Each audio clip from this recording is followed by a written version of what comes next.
नवरात्रि व्रत कथा, माँ दुर्गा की पावन कथा। सभी श्रद्धालु साथियों को नवरात्रि प्रारंभ की मंगलमय शुभकामनाएं। नवरात्रि प्रारंभ का अर्थ है माता दुर्गा की पूजा का शुभारंभ, जो वर्ष में 2 बार चैत्र और आश्विन मास में विशेष रूप से मनाया जाता है।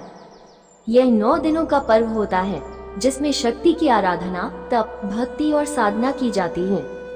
नवरात्रि प्रारंभ में माँ दुर्गा की कथा का श्रवण मात्र से जीवन की हर रुकावट, हर पीड़ा और हर क्लेश को समाप्त कर सकता है। ये केवल एक कथा नहीं, एक दिव्य अनुभव है जो आपकी पूरी जीवन दिशा को बदल सकता है।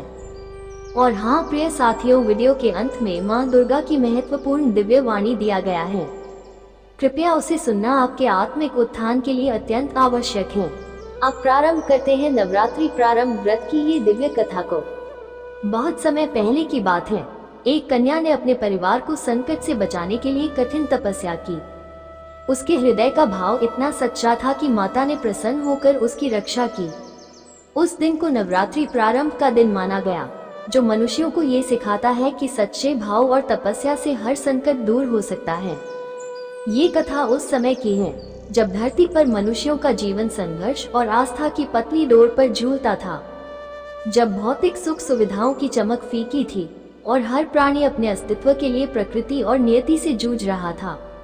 दिव्य लोक में जहां ब्रह्मांड के समस्त क्रियाकलाप एक अलौकिक दृष्टि के समक्ष प्रकट होते हैं, वहीं विराजमान थी आदि शक्ति जगदम्बा भवानी। उनका सिंहासन अनंत ऊर्जा से प्रकाशमान था और उनकी आंखें जो त्रिकालदर्शी थी, धरती के हर कोने पर टिकी रहती थी। वे देखती थी मनुष्यों के सुख दुख, उनकी प्रार्थनाएं, उनके पाप और उनके पुण्य। कभी कभी जब वे किसी अबोध बालक की भूख से बिलखती ध्वनि सुनती या किसी माँ के कलेजे पर लगे घाव को देखती, तो उनकी दिव्य आंखों में भी जल भर आता था। ये सत्य है कि उनका हृदय दुष्टों के लिए वज्र सदृश कठोर हो चुका था, जिसने अनगिनत राक्षसों का संहार किया था, पर निरीह प्राणियों के कष्ट देख उनका मातृत्व पिघल उठता था। वे सब देखती थी, सब सहती थी, मनुष्यों की पीड़ा, उनकी मूर्खता और उनकी अज्ञानता। उनका दिल कठोर हो चुका था, कठोर इन अर्थों में कि उन्हें नियमबद्ध ब्रह्मांड के कर्म चक्र को चलने देना पड़ता था, जिससे वे सीधे हस्तक्षेप नहीं कर पाती थी, जब तक कि कोई सच्चा भाव उन्हें विवश ना करे। इसी असहनीय पीड़ा को माता दुर्गा सहा करती थी, एक अलौकिक मौन में जो केवल एक माँ ही समझ सकती है। धरती पर एक छोटे से गांव में, जिसका नाम शांतिवन था, एक परिवार रहता था। नाम था उनका हरिप्रसाद, उनकी धर्मपत्नी शांता और उनकी एकलौती पुत्री अनामिया। अनामिया, जैसा कि उसका नाम था, साधारण नहीं थी। उसकी आंखों में एक ऐसी पवित्रता थी जो किसी भी हृदय को छू सकती थी। वो अपने माता पिता की आंखों का तारा थी, एक मासूम और निश्चल आत्मा। लेकिन शांतिवन पर संकट के बादल मंडरा रहे थे। कई वर्षों से वर्षा नहीं हुई थी, खेत सूख गए थे, कुएं खाली हो गए थे और पशुधन मरने लगे थे। अकाल का साया गहराता जा रहा था और उसके साथ ही एक अज्ञात बीमारी ने गांव को अपनी चपेट में ले लिया था। हर घर में मातम छाया था। हरि प्रसाद और शांता का घर भी अछूता नहीं था। उनके खेत बंजर हो चुके थे और उनकी छोटी सी झोपड़ी में फाके पड़ने लगे थे। अनामिया की आंखों ने पहली बार अपने पिता को रात भर चिंता में डूबे देखा था और अपनी माँ को अंधेरे में आंसू बहाते हुए सुना था, माँ आज भी भूख लगी है। अनामिया का छोटा भाई 5 साल का गोपाल दुर्बल स्वर में कहता। शांता उसे अपने सीने से लगा लेती, उसके सूखे गालों पर चुंबन करती और उसकी अपनी आंखों से आंसू छलक पड़ते। बस थोड़ा सब्र कर मेरे लाल, मैं कुछ ढूंढती हूँ। लेकिन वो जानती थी कि उसके पास कुछ नहीं था। हरि प्रसाद बाहर गांव वालों के साथ किसी समाधान की तलाश में भटकते रहते, पर हर तरफ निराशा ही निराशा थी। अनामिया, जो अभी मात्र 14 वर्ष की थी, इन सब कष्टों को भीतर ही भीतर सह रही थी। उसके कोमल हृदय में अपार कष्ट था, इतना अपार कि वो किसी को बयां नहीं कर सकती थी। उसे अपने माता पिता की दुखती आंखें, गोपाल की सूखी मुस्कान और गांव के बच्चों का भूख से मुरझाया चेहरा अंदर ही अंदर चीर रहा था। वो रात में जागती रहती, अपनी माँ के अंधेरे में सिसकने की आवाज सुनती और उसका अपना गला घुटने लगता।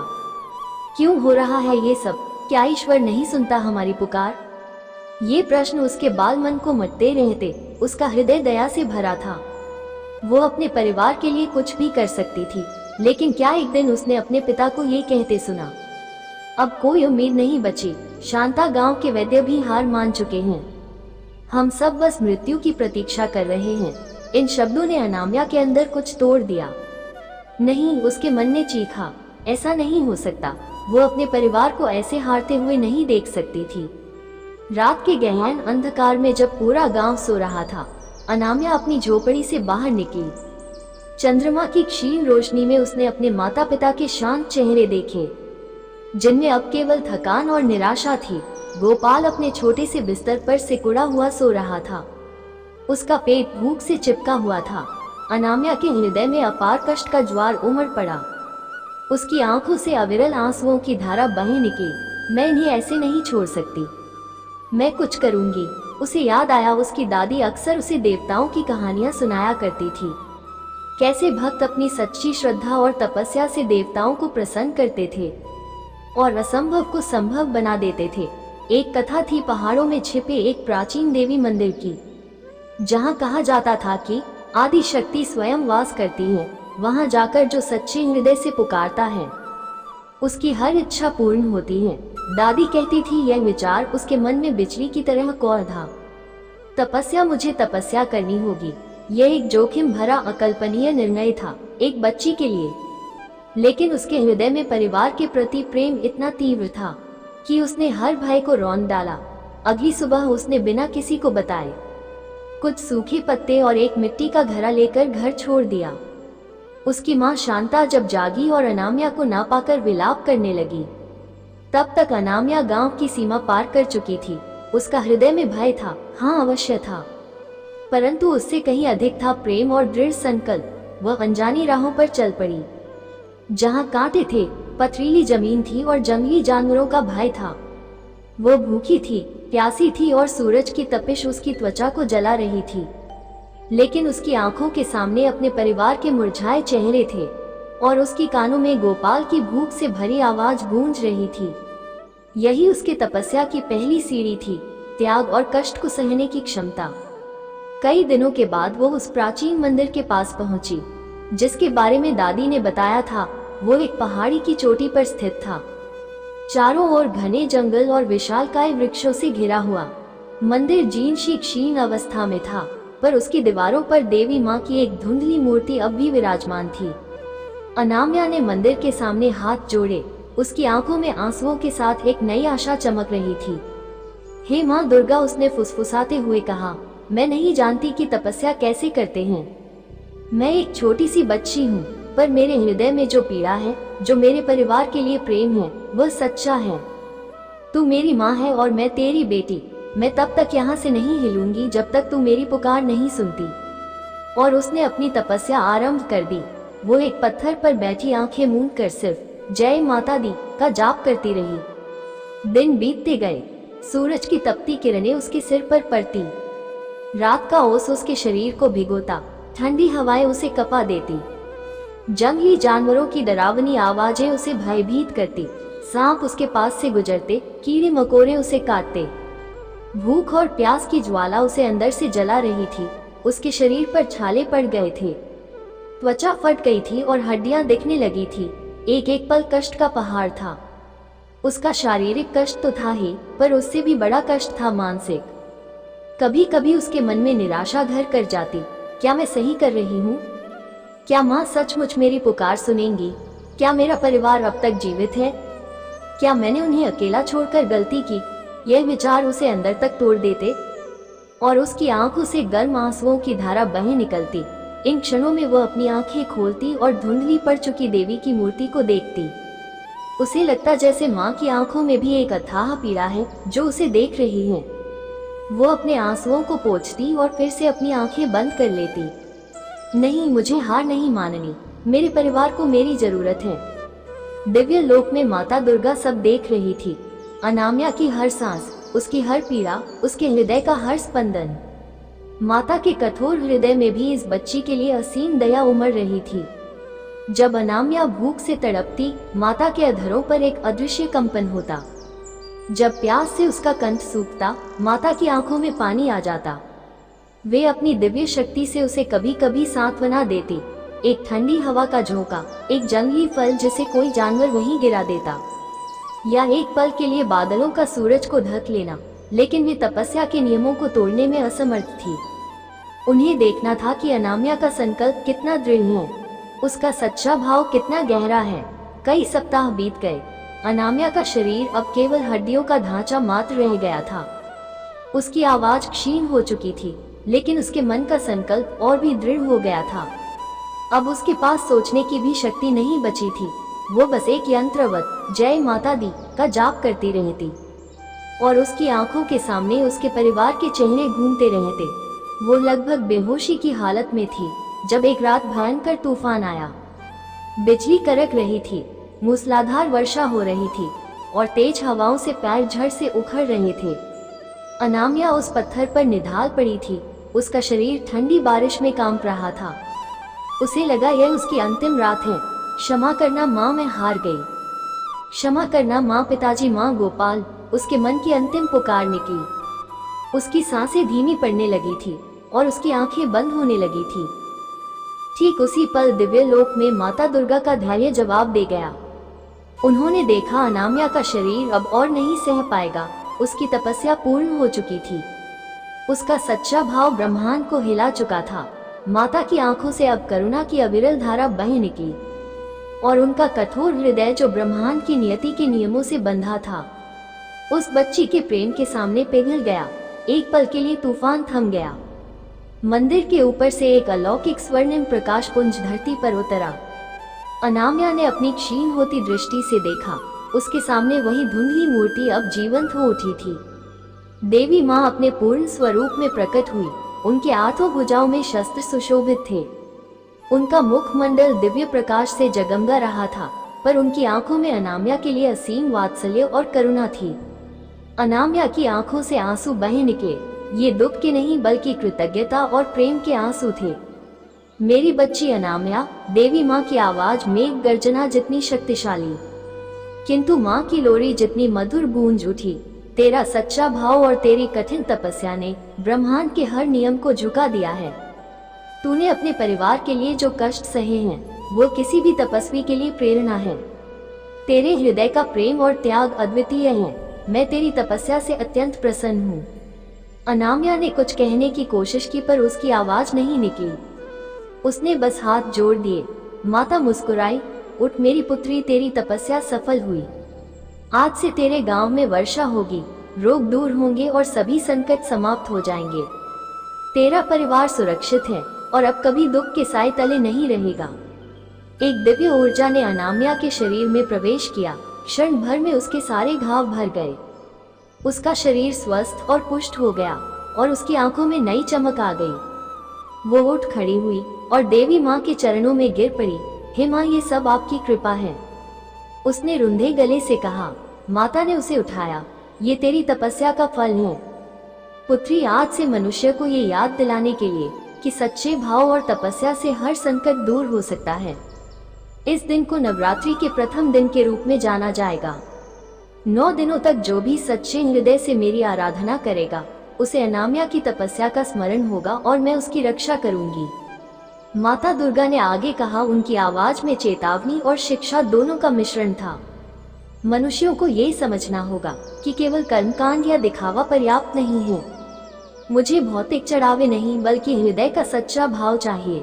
जब तक तुम्हारा हृदय दूसरों के कष्टों से द्रवित नहीं होता, जब तक तुम निस्वार्थ भाव से त्याग नहीं करते, तब तक मेरी कृपा पूर्ण रूप से प्राप्त नहीं हो सकती।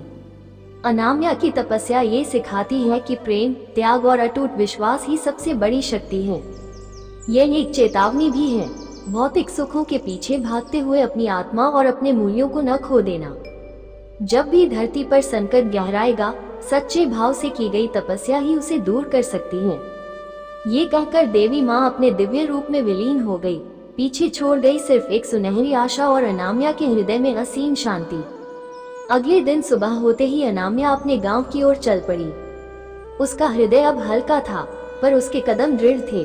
जब वो गांव के पास पहुंची तो उसने देखा आकाश में काले बादल छाए हुए थे और देखते ही देखते मूसलाधार वर्षा होने लगी। सूखी धरती प्यासी थी और उसने हर बूंद को सोख लिया। गांव वाले बाहर निकल आए। अपनी आंखों पर विश्वास नहीं कर पा रहे थे। उनकी आंखों में आंसू थे, पर इस बार ये दुख के नहीं बल्कि आनंद और कृतज्ञता के आंसू थे। अनामिया घर पहुंची। उसके माता पिता जो उसकी चिंता में सूख गए थे, उसे देखकर स्तब्ध रह गए। अनामिया ने उन्हें गले लगा लिया और उन्हें सारी बात बताई। उनकी आंखों से भी आंसुओं की धारा बह निकली। गोपाल, जो अब तक दुर्बल था, अपनी बहन को देखकर मुस्कुराया और एक नई ऊर्जा उसके चेहरे पर झलक रही थी। धीरे धीरे वर्षा ने खेतों को सींचा। बीमारी दूर होने लगी। गांव में फिर से खुशहाली लौटने लगी। अनामिया की कथा पूरे गांव में फैल गई और फिर दूर दूर तक लोगों ने समझा कि कैसे एक छोटी सी बच्ची अपने सच्चे भाव और कठिन तपस्या से अपने परिवार और पूरे गांव को बचा सकती है। और तब से हर वर्ष जिस दिन अनामिया ने अपनी तपस्या आरंभ की थी, वो दिन नवरात्रि का प्रथम दिन माना जाने लगा। 9 दिनों तक लोग देवी माँ की आराधना करते हैं, अनामिया की तपस्या का स्मरण करते हैं और अपने हृदय में सच्चे भाव और निष्ठा को जगाने का प्रयास करते हैं। यह मनुष्य को सिखाता है कि चाहे कितने भी बड़े संकट क्यों न आ जाए, सच्चा भाव, अटूट विश्वास और निस्वार्थ तपस्या हर कष्ट को दूर कर सकती है। दिव्य लोक में माता दुर्गा अब भी धरती पर दृष्टि रखती हैं। जब वे देखती है कि कोई भक्त सच्चे हृदय से उनकी आराधना कर रहा है, जब वे देखती है कि कोई अनामिया की तरह निस्वार्थ प्रेम से ओतप्रोत है, तो उनके होठों पर एक संतोषमयी मुस्कान आ जाती है। उनकी आंखों में अब भी जल भर आता है, पर यह आंसू अब केवल करुणा के नहीं बल्कि आशा के भी होते हैं। आशा की मनुष्य कभी भी सच्चे भाव की शक्ति को नहीं भूलेगा और अनामिया की तपस्या की यह प्रेरणा युगों युगों तक एक प्रकाश पुंज बनकर जगमगाती रहेगी। ये कथा हर हृदय में यह विश्वास जगाती है कि माँ की करुणा प्राप्त करने के लिए भौतिकता नहीं बल्कि हृदय की पवित्रता ही सर्वोपरि है। और यही सबसे बड़ा सत्य है जो हर युग में मनुष्य को साहस और प्रेरणा देता रहेगा। मित्रों, इस वीडियो में नवरात्रि प्रारंभ की पावन व्रत कथा यहीं पर समापन होती है। अब आइए माँ दुर्गा की करुणामयी संदेश को सुनते हैं। नवरात्रि प्रारंभ की कथा से जनित करुणा चेतावनी और आशा की पुकार अवश्य सुने। हे मेरे सूर्य के भांति पुत्रों, मेरे प्रकाश संतान, सुनो मेरी पुकार। मैं दुर्गा माँ हूँ, तुम्हारी जननी, तुम्हारी रक्षक, तुम्हारी चेतावनी भी।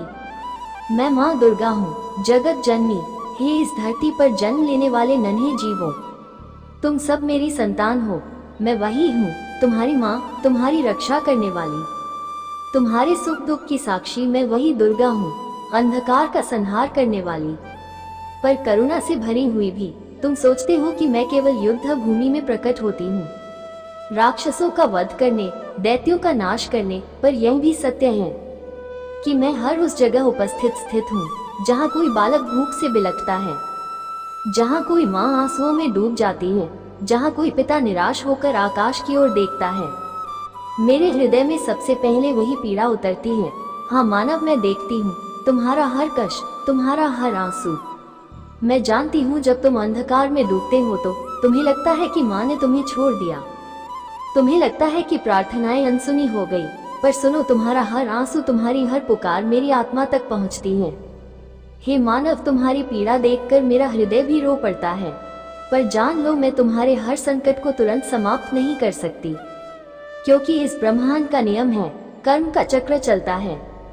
तुम्हारे अपने कर्म ही तुम्हारे जीवन को आकार देते हैं, लेकिन जब तुम्हारे हृदय का भाव निर्मल हो जाता है, जब तुम्हारी तपस्या सच्ची हो जाती है, जब तुम्हारी आंखों से केवल अपने लिए नहीं बल्कि दूसरों के लिए आंसू बहते हैं, तब मैं बंधनों को तोड़ देती हूँ। हे मेरे लाल, अनामिया की तरह याद करो वो छोटी बच्ची, उसने भूख, प्यास और मृत्यु का सामना किया, पर अपने परिवार के लिए उसके हृदय का प्रेम इतना पवित्र था कि उसने मेरे अस्तित्व को हिला दिया।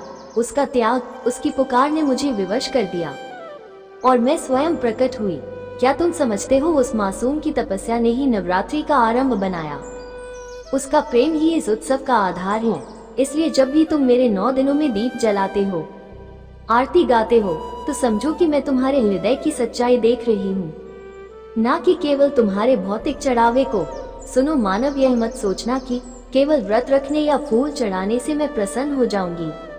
यह मत मानो कि यदि तुम ढोल नगाड़े बजाओगे, विशाल भोग लगाओगे या सोने चांदी की मूर्त सजाओगे तो माँ प्रसन्न हो जाएगी। नहीं, मैंने स्पष्ट कहा है, मुझे भौतिक वस्तुएं नहीं चाहिए, मुझे चाहिए तुम्हारा सच्चा भाव। क्या होगा अगर तुम मंदिर में आकर मुझे नारियल चढ़ाओ और बाहर निकलकर अपने ही पड़ोसी के बच्चे को भूखा देख अनदेखा कर दो? क्या होगा अगर तुम मुझे सुंदर वस्त्र पहनाओ पर अपने माता पिता को उपेक्षित छोड़ दो? क्या होगा अगर तुम मेरे नाम पर दिखावा करो और भीतर तुम्हारा हृदय पाषाण बना रहे?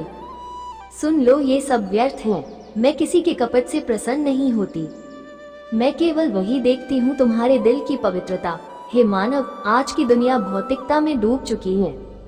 तुम्हारे घर बड़े हो गए हैं पर दिल छोटे, तुम्हारी मेज पर पकवान सजते हैं पर भूखे का हिस्सा नहीं निकलता, तुम्हारी आवाज में मंत्र हैं पर कर्म में पाखंड है।